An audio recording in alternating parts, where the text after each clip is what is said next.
Olá pessoal, eu sou a professora Érica Priscila e eu leciono a disciplina de Biologia na Escola de Ensino Médio em Tempo Integral Vicente de Paulo da Costa. Essa videoaula está sendo produzida especialmente para os alunos do terceiro ano, que desde o início do ano letivo estão estudando genética, a parte da biologia que se dedica ao estudo da hereditariedade, ou seja, como as características são transmitidas de pais para filhos ao longo das gerações. A gente já estudou a primeira lei de Mendel, que diz que cada característica é condicionada por um par de fatores que se separam na formação dos gametas. E estudamos também o dihibridismo, ou segunda lei de Mendel, que também é chamada de lei da segregação independente dos fatores. Agora a gente vai começar a estudar a genética que vem após o Mendel, e o foco da aula de hoje são os grupos sanguíneos. É importante dizer, pessoal, que esse assunto levanta muitos questionamentos, traz algumas dúvidas, muitas curiosidades. E, historicamente falando, esse estudo começou a ser feito por um médico chamado de Carl Landsteiner, quando ele observou no ano de 1900 que muitas transfusões davam errado, aconteciam acidentes e muitas pessoas até morriam nesses procedimentos quando se misturava sangue de uma pessoa com a outra. Algumas reações aconteciam de forma positiva, mas existia muito acidente nesse procedimento.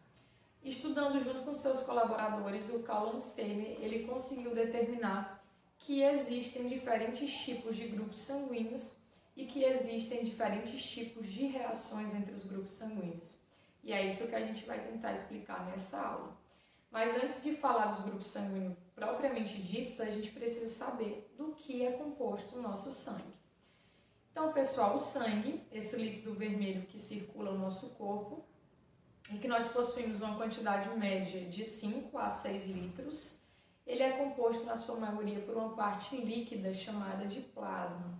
O plasma, por sua vez, ele é feito basicamente de água com proteínas, sais minerais e gás carbônico dissolvido.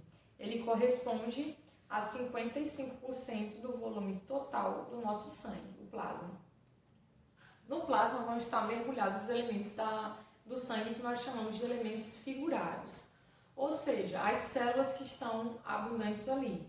Nesse caso, a gente vai ter em menor quantia as células brancas, que também podem ser chamadas de leucócitos ou glóbulos brancos, e a gente vai ter as plaquetas também, que são restos celulares que participam do processo de coagulação sanguínea. São importantes para estancar hemorragias. Quem não lembra a função dos leucócitos, essas células estão associadas com a parte de defesa do organismo. E os elementos figurados mais abundantes no sangue são os glóbulos vermelhos, as células vermelhas que a gente vai dar o nome de hemácias, ou, como está aqui na outra figura, a gente também pode nomear as hemácias de eritrócitos. As hemácias estão envolvidas com o transporte de oxigênio no processo de circulação do sangue, tá, pessoal? Dito isso, é importante pontuar também que cada ser vivo ele possui um conjunto proteico bem peculiar. Aquelas proteínas que são desconhecidas pelo nosso organismo, elas vão levar o nosso corpo a desenvolver uma estratégia de defesa, uma estratégia de bloqueio. Essas substâncias que o meu corpo produz para se defender são chamadas de anticorpos. E as substâncias estranhas que provêm de outros organismos, elas são chamadas de antígenos. Quando nós somos crianças, ainda recém-nascidas, os primeiros contatos ali durante os nossos primeiros 6 meses de vida, quando nós temos contatos com bactérias, outros tipos de micro-organismos, nosso corpo vai começar a sintetizar anticorpos que vão combater as proteínas produzidas por aquele agente invasor. Ou seja, os anticorpos atacam os antígenos, essas substâncias estranhas que adentram ao meu organismo. Por que eu estou falando isso? Porque a determinação do tipo sanguíneo de cada indivíduo vai ser pautada em cima do tipo de proteína que nós vamos encontrar na membrana da sua hemácia, do seu glóbulo vermelho. Basicamente é assim que se faz essa distinção. Sendo assim, as pessoas que são chamadas de tipo sanguíneo, grupo sanguíneo A, são aquelas que apresentam uma proteína específica na membrana da sua hemácia, que eu posso chamar de antígeno A ou aglutinogênio A, porque essa proteína é produzida no corpo dessa pessoa. É conhecida reconhecida pelo organismo, né? O aglutinogênio ou o antígeno A, ela vai ter aqui na membrana da sua hemácia. A pessoa que é do tipo A, ela produz anticorpos contra proteínas que ela não conhece. Nesse caso aí, ela vai produzir anticorpos contra o tipo B. Ela vai ter aqui anticorpos anti-B, que vão combater a proteína B, que é desconhecida para ela, porque ela só produz a proteína do tipo A. A pessoa que é dita do tipo sanguíneo B, ela vai ter na membrana da sua hemácia antígenos ou aglutinogênios do tipo B. Essa proteína é conhecida para ela, mas em contrapartida ela não tem contato, ela não conhece a proteína A. Então o corpo dela produz no plasma sanguíneo os anticorpos chamados de anti-A.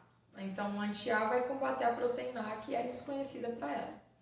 A pessoa que é do tipo AB, ela produz os dois tipos de aglutinogênios, os dois tipos de antígenos. Então, na membrana da hemácia da pessoa AB, vai ter tanto a proteína A quanto a proteína B. E aí, como ela conhece os dois tipos de proteínas, no plasma sanguíneo dela, não haverá nenhum tipo de anticorpo, porque ambas as proteínas são conhecidas. Não há do que ela se defender. A pessoa que nós chamamos do grupo sanguíneo O, é aquela pessoa que vai ter uma hemácia lisa, ou seja, não vão ser encontradas ali nem proteínas do tipo A, nem proteínas do tipo B. Essa hemácia não tem essas proteínas na sua membrana. Em contrapartida, como ela nem conhece a proteína A e nem conhece a proteína B, o plasma sanguíneo dela vai produzir anticorpos contra o B e também vai produzir anticorpos contra A, porque as duas proteínas são estranhas para ela. Ok, turma? Então, basicamente é assim que se determina o grupo sanguíneo. As proteínas que eu tenho vão determinar o grupo sanguíneo ao qual eu pertenço e o meu plasma, né, a parte líquida do meu sangue, vai ter anticorpos contra aquelas proteínas que são desconhecidas para mim. Então, grupo sanguíneo A produz proteína A, mas tem anticorpos contra B. Grupo sanguíneo B produz as proteínas B, mas tem anticorpos contra A. Grupo sanguíneo AB produz os dois tipos de proteínas e não tem anticorpos porque os dois tipos são conhecidos para ela. Pessoas do grupo O não tem nenhuma proteína na membrana da hemácia, mas vai ter os dois tipos de anticorpos aqui no plasma porque as duas proteínas são desconhecidas. Então, para se defender, ela tem anti-B e tem anti-A. Ok, turma?